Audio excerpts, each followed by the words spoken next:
You know how it goes. You served up a meal you worked hard on, thinking maybe this time they will actually eat. But nope, they sit there carefully picking out the onions, then the carrots, and of course the peas. Like they're on a mission to remove anything even remotely good for them. By the end, it's like they've completely undone your masterpiece, one veggie at a time. And you are left sitting there wondering, why did I even bother? If that sounds familiar, you are not alone. I've been there too. I remember one night sitting at the dining table thinking, how did we get here? I felt like I was failing at something as basic as feeding my child. But here's what I've learned. It's not about failing. It's about understanding what's really going on. And once you see the bigger picture, it takes so much pressure off. So let's bust some of the most common myths about picky eating and share the truth that can help someone today. The truth is that your cooking skill aren't the problem. Even a beautifully prepared homemade meal can be rejected by a child going through a normal picky phase. Confession time. I remember feeling like a supermom the day I packed the most colorful, Instagram-worthy, picture-perfect lunch for school, thinking I've won the parent of the year, and my kid barely touched it. No. So it's not about how good the food is, it's about their stage of development, their independence, or even their mood. While hunger can help, some kids, especially those sensitive to taste or smell, might feel overwhelmed or anxious about new foods. And some kids would rather go hungry than eat something that doesn't feel right to them.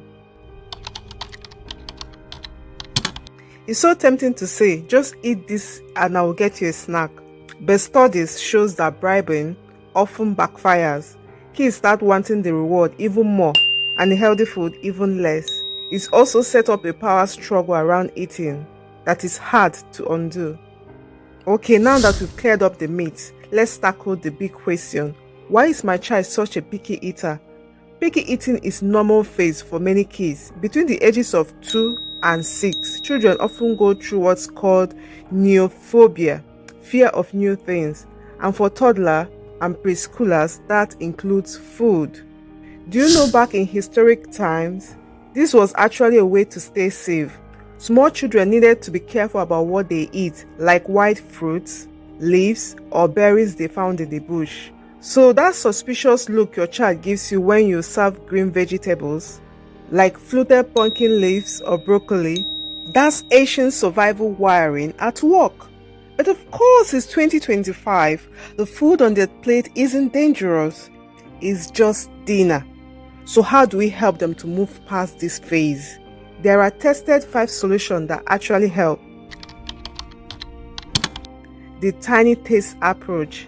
Invite your child to just eat one small taste of a new food. Not a full bite, just a tiny taste. This removes pressure and builds bravery. Get them involved in the kitchen. When kids help, whether it's washing veggies, plucking herbs, or tearing up leafy greens, they feel proud and excited about the meal. Suddenly, what's on the plate isn't just dinner, it's their creation and they can't wait to dig in. Make it their idea. Instead of begging or bribing, ask questions that spark curiosity. For example, what do you think this tastes like? Do you think this veggie crunches louder than that one? Which one do you want to try first? When kids feel like trying food is their idea, not ours, that's when the magic happens.